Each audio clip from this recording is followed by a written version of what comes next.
இந்த உலகத்துல அல்லாஹ் தஆலா நமக்கு கொடுத்த பெரிய நிஅமத் யார் தெரியுமா?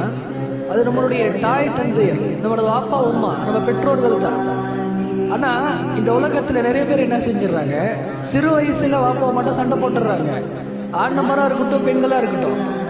ஆணவர் என்ன செஞ்சிடறாரு, வாப்பா எனக்கு ஆசைப்பட்டதை வாங்கி தரல. பெண் என்ன செய்யறாங்க, எனக்கு ஆசைப்பட்ட துணியை கொடுக்கல. அவங்ககிட்ட சண்டை, வாப்பாட்ட பேசாம வந்துடுறாங்க.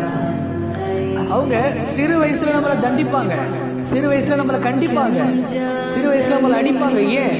என் புள்ள சாலிஹா வளரணும், என் புள்ள நல்ல வழியில வளரணும், என் புள்ள நல்ல விஷயங்களை கேட்கணும்னு அடிப்பாங்க.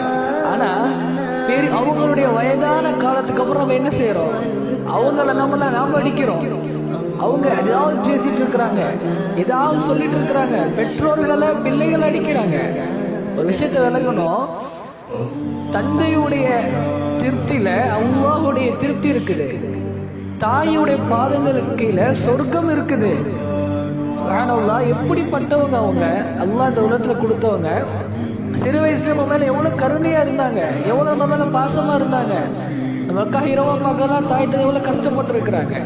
அவங்களை எப்படி அடிக்கிறாங்க இந்த வயசுல, அவங்களை எப்படி நம்ம பார்த்துக்கணும்? அல்லாஹ் சொல்றான் குர்ஆன்ல, ரப்பி ரஹ்மஹுமா கமா ரப்பயானி ஸகீரா. அல்லாஹ் சிறு வயதுல எனக்கு எப்படி கருணை காட்டினாங்களோ அதே போல நான் அவங்களுக்கு கருணை குடிக்க பாக்கியத்தை கூட கேட்கிறாங்க. அல்லாஹ் பாதுகாக்கணும், அவர்கள் மேல கை எப்படி வைக்கணும், அவங்களை எப்படி நம்ம பார்த்துக்கணும். அல்லாஹ் நேர்வழி கொடுக்கணும், அவங்க மேல அல்லாஹ் நம்மளுக்கு கருணை கொடுக்க தௌஃபீக் செய்யணும்.